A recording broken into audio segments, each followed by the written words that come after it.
I'm one of 5 siblings and with a single mom, so we've always kind of struggled with getting all the food on the table.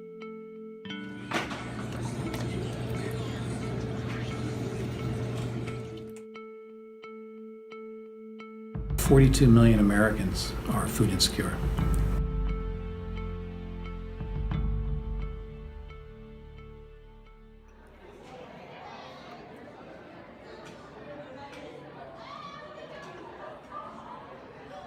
My name's Katie Fazio. I'm a junior at Cabrini.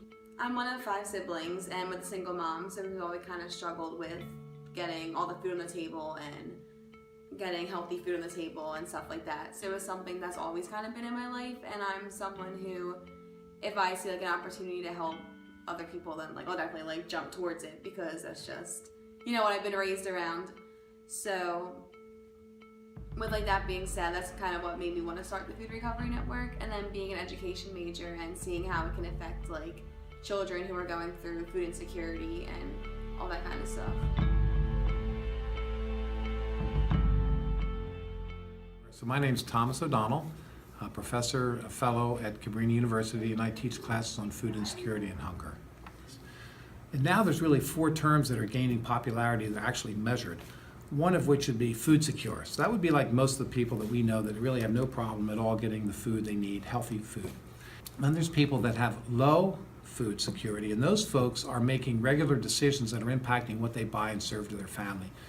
They simply don't have the resources to provide the kind of nutritious food that everybody needs to live a healthy life, and so they're actually sacrificing, but they're eating. And then there's the very low food security, and those are the people that actually are skipping meals, sometimes every day, sometimes a certain number of times per week, but they actually have to do without, not just skip, but actually do without meals. Every state in the United States is affected by food insecurity. This chart depicts the average of food insecurity across the country. Last semester, I took a course, ECG 200, Hunger at Your Fingertips, and I just took it and thought, I'll get my ECD credit out of the way and not really care much about what I'm doing and just take the class. And it ended up being a really interesting class, and I learned a whole lot about food insecurity and how prevalent it is in the United States and everything like that. So over the summer, I was just kind of, hanging out, and I knew we did some soup donations last year, but it wasn't really established yet in a chapter, and I didn't know that there was even this Food Recovery Network even existed until I emailed my professor, Tom O'Donnell, over the summer to just see if there's anything I could help with the soup cupping or the donations, just to do something more with my semester and my years here at Cabrini. And he told me about the Food Recovery Network and how it needs to be completely student run. The Food Recovery Network premise was to capture really good food, totally edible, safe food that was destined to be thrown out, capture that and divert it to cupboards, pantries, community kitchens, soup kitchens in the local community.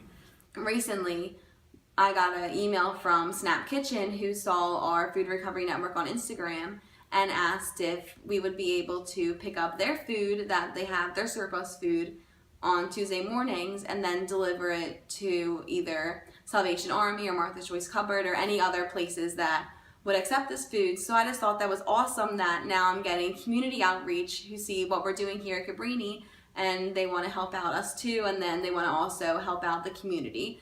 So this is just how, we can grow as a network and be able to partner with different agencies. So far, just this semester, we donated about 600 pounds of soup.